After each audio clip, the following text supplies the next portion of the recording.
এই আমলগুলো চর্চা আমার জীবনে আমি করে দেখেছি, এগুলোর প্রয়োগ করে দেখেছি, আমলগুলো করে দেখেছি। আলহামদুলিল্লাহ, যেখানে মনে হয়েছে এই সমস্যা বাহ্যিকভাবে সমাধানযোগ্যই না, আল্লাহ তাআলা সেটাকে অলৌকিকভাবে সমাধান করেছেন। কিন্তু আমার জন্য বহুবার আমি দেখেছি এরকম 4টা আমল আছে যেগুলো আমরা কোনো বিপদে পড়লে, নারী হোক, পুরুষ হোক, পারিবারিক হোক, আর্থিক হোক বা নিরাপত্তা সংশ্লিষ্ট হোক, যে কোনো সমস্যা হোক, যদি আপনার মনে হয় যে দেয়ালে পিঠ থেকে গেছে, কেউ কিছু করতে পারছে না আপনার জন্য, আপনি পরিপূর্ণ ইয়াকিনের সাথে, দৃঢ় বিশ্বাসের সাথে এই 4টা আমল নিয়মিত করবেন।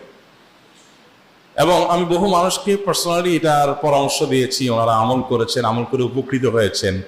এরকম বহু মানুষ আছে, বৃদ্ধ মানুষ, বাবা ক্যান্সারে আক্রান্ত হয়েছেন অনেক দেরিতে, আল্লাহ তাআলা অলৌকিকভাবে সাহায্য করেছেন।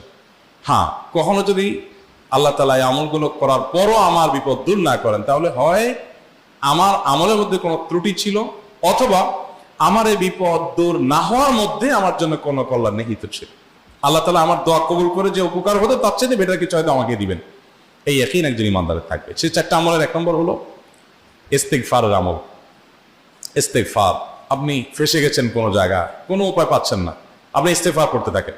আস্তাগফিরুল্লাহ ওয়া আতুবু ইলাইহি, আস্তাগফিরুল্লাহ ওয়া আতুবু ইলাইহি, আস্তাগফিরুল্লাহ ওয়া আতুবু ইলাইহি, আস্তাগফিরুল্লাহ, আস্তাগফিরুল্লাহ, আস্তাগফিরুল্লাহ আল্লাযী লা ইলাহা ইল্লা হুয়াল হাইয়ুল কাইয়্যুম ওয়া আতুবু ইলাইহি ওয়া লা হাওলা ওয়া লা কুওয়াতা ইল্লা বিল্লাহ। আল্লাহুম্মা আনতা রাব্বী লা ইলাহা ইল্লা আনতা খালাকতানি ওয়া আনা আবদুকা ওয়া আনা আলা আহদিকা ওয়া ওয়া'দিকা মাস্তাতা'তু আউযু বিকা মিন শাররি মা সানা'তু আবু'ু লাকা বিনি'মাতিকা আলাইয়া ওয়া আবু'ু লাকা বিযামবি ফাগফির লি ফাইন্নাহু লা ইয়াগফিরুয যুনুবা ইল্লা আনত। সাইয়্যিদুল ইস্তিগফার। এভাবে যে কোনো ইস্তিগফার করতে থাকেন, আপনি বেশি বেশি করে আল্লাহর কাছে ইস্তিগফার, ক্ষমা প্রার্থনা করতে থাকেন, খুব বেশি। আপনার 2 ঠোঁটে অনবরত আপনি চাইতে থাকেন আল্লাহর কাছে ক্ষমা। এই ইস্তিগফার সম্পর্কে নবী করিম সাল্লাল্লাহু আলাইহি সাল্লাম বলেছেন, মান লাজিমাল ইস্তিগফার, যে ব্যক্তি ইস্তিগফারকে আঁকড়ে ধরবে, আঁকড়ে ধরা মানে কি, এটা ছাড়বে না, সেই পড়তেই থাকবে অনবরত। টয়লেটে যাওয়ার সময়টা, ঘুমের সময়টা, খাওয়ার সময়টা বাদে, অবসর নামাজের সময়টা বাদে সারাক্ষণ সে ইস্তিগফার করবে। এরকম যদি কেউ করে, আল্লাহ রাব্বুল আলামিন জাআলাল্লাহু লাহু মিন কুল্লি হাম্মিন ফারাজা ওয়া মিন কুল্লি যিকিন মাখরাজা, সকল পেরেশানি থেকে, সকল টেনশন থেকে বের হওয়ার পথ আল্লাহ তাআলা অলৌকিকভাবে তার জন্য আবিষ্কার করে দিবেন। এবং আমি আমার জীবনে যেটা বলেছিলাম, বিস্তারিত বলতে চাই না, এরকম পরিস্থিতি আসছে যে চোখের সামনে কোনো আপাতত রক্ষার কোনো পথ আর খোলা নেই, এমন ভয়াবহ বিপদ। ইস্তিগফার করতে করতে এমন ভাবে আল্লাহ তাআলা সাহায্য করেছেন যে এটা কল্পনা করলেও মনে হয় যে স্বপ্নের মতো। কিভাবে এখন এই লোক এই জায়গায় আসলো আমার সাহায্যের জন্য, এই লোক তো এটা আমি এই জায়গায় আসার কথা না, ঠিক উনি এসে হাজির হয়ে গেলেন এবং উপকারটা, আমার সমাধানটা হয়ে গেল সমস্যা। তো আলহামদুলিল্লাহ, বহুবার আমি পরীক্ষা করেছি, আর আমার পরীক্ষার 2 পয়সার দাম নাই। হাদিসে বলা আছে, গ্যারান্টি দেওয়া আছে, আমার পরীক্ষা করলি কি না করলি। তাহলে একটা আমল হলো কি, ইস্তিগফার। সব সময়ের জন্য এটা কন্টিনিউয়াস করবেন, আর এমনি অবসর সময় ইস্তিগফার করবেন।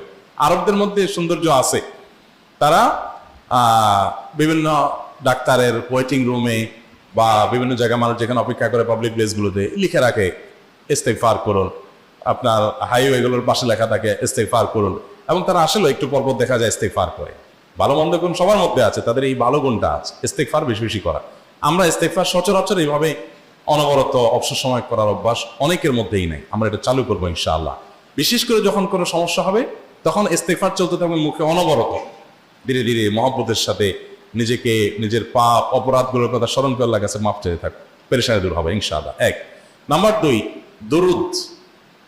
নবী করিম সাল্লাল্লাহু আলাইহি সাল্লামের প্রতি দুরুদ পাঠ করা, এটা যদি আপনি নিয়মিত করতে থাকেন মহব্বতের সাথে, আল্লাহুম্মা সাল্লি আলা মুহাম্মদ ওয়া আলা আলি মুহাম্মদ কামা সাল্লাইতা আলা ইব্রাহিম ওয়া আলা আলি ইব্রাহিম ইন্নাকা হামিদুম মাজিদ, আল্লাহুম্মা বারিক আলা মুহাম্মদ ওয়া আলা আলি মুহাম্মদ কামা বারাকতা আলা ইব্রাহিম ওয়া আলা আলি ইব্রাহিম ইন্নাকা হামিদুম মাজিদ।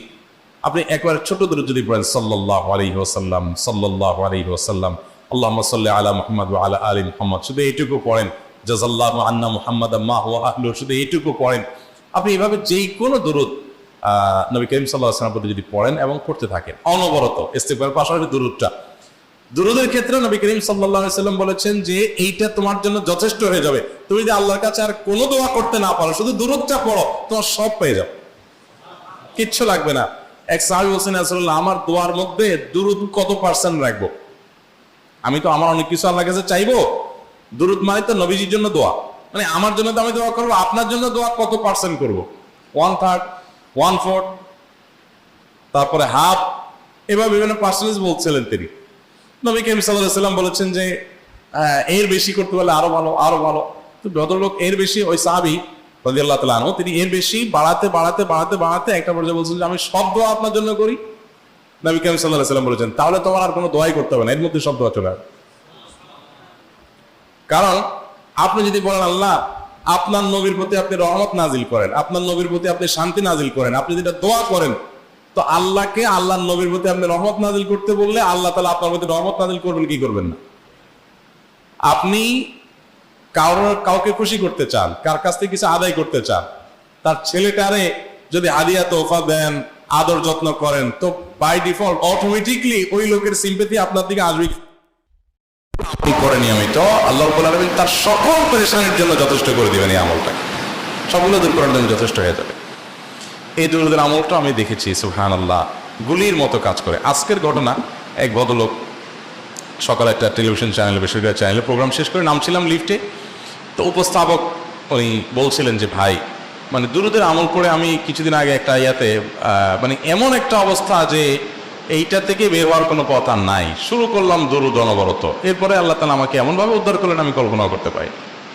আলহামদুলিল্লাহ এই আমলগুলো করে অনেক ভাইরা আমাকে অভিজ্ঞতা জানাইছে যে আলহামদুলিল্লাহ তাদের অভিজ্ঞতা হলো কি। হ্যাঁ, ওই যে বললাম কখনো যদি আল্লাহ তাআলা আপনার দোয়া কবুল না করেন তাহলে হয় আমার ত্রুটি আছে, আর না হলে আমার জন্য আল্লাহ তাআলা এর চেয়ে বেটার কিছু রেখেছেন, আমি সেই ইয়াকিন রাখবো ইনশাআল্লাহ বিদিনিল্লাহ। আর এই দোয়াতে সমাধান হবেই হবে, সে বিশ্বাস থাকতে হবে। নবী করিম সাল্লাল্লাহু আলাইহি ওয়াসাল্লাম বলেছেন, হাদিসে কুদসিতে আল্লাহ বলেছেন আনা ইনদা যান্নি আবদি বি, বান্দা আমার প্রতি যেমন ধারণা করে আমি তেমন আচরণ করি। এখন আপনি যদি চিন্তা করেন করে দেখি হয় কিনা, দেখি ট্রাই করি, তাহলে ওই আল্লাহ তাআলা বলবেন ঠিক আছে দেখতে থাক। আপনি যদি ইয়াকিন করেন যে না নবী করিম সাল্লাল্লাহু আলাইহি ওয়াসাল্লাম যে বলেছেন অতএব সেটা হবেই, আর আল্লাহ রাব্বুল আলামিনের কাছে আমি ওইভাবেই চাবো যে আল্লাহ দিবেনই, আমি নিয়েই ছাড়বো, ইনশাআল্লাহ গুলি মিস হতে পারে, আপনার দোয়া মিস হবে না। ওই ইয়াকিন, ওই ঈমান আমার মধ্যে আনতে হবে, চেষ্টা করবো তো ইনশাআল্লাহ। তাহলে দুইটা আমল হলো ইস্তেগফার আর দুরূদ। 3 নম্বর আরেকটা আমল হলো দোয়া ইউনুস। দোয়া ইউনুস, লা ইলাহা ইল্লা আনত সুবহানাক ইন্নী কুনতু মিনাজ জালিমিন। বেশি বেশি পড়তে থাকবেন, যখন বিপদে পড়বেন ইস্তেগফার আর দুরূদ পড়বেন সবচেয়ে বেশি, আর মাঝে মধ্যে দোয়া ইউনুস, লা ইলাহা ইল্লা আনত সুবহানাকা ইন্নী কুনতু মিনাজ জালিমিন।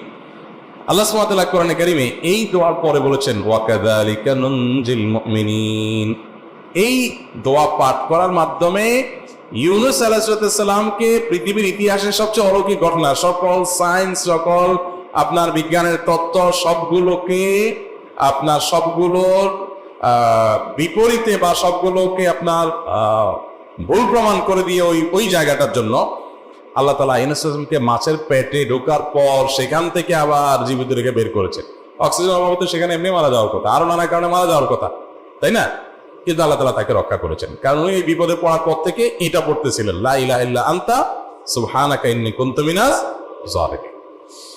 তো আল্লাহ তাআলা কোরআনে বলেছেন এটা ইউনুস, তার নবী ইউনুস আলাইহিস সালামকে আল্লাহ তাআলা এটার মাধ্যমে রক্ষা করেছেন, সেটা তার জন্য খাস না, এটা তার জন্য স্পেশাল না, বরং আল্লাহ বলেছেন ওয়া কাযালিকা নুনজিল মুমিনিন, এটা দিয়ে আমি তাকে রক্ষা করেছি, একইভাবে ঈমানদারদেরকেও এটার মাধ্যমে রক্ষা করব। এটা বড় অস্ত্র পেয়ে গেলাম। দোয়া বেশি বেশি করবো ইনশাআল্লাহ, লা ইলাহা ইল্লা আনতা সুবহানাকা ইন্নী।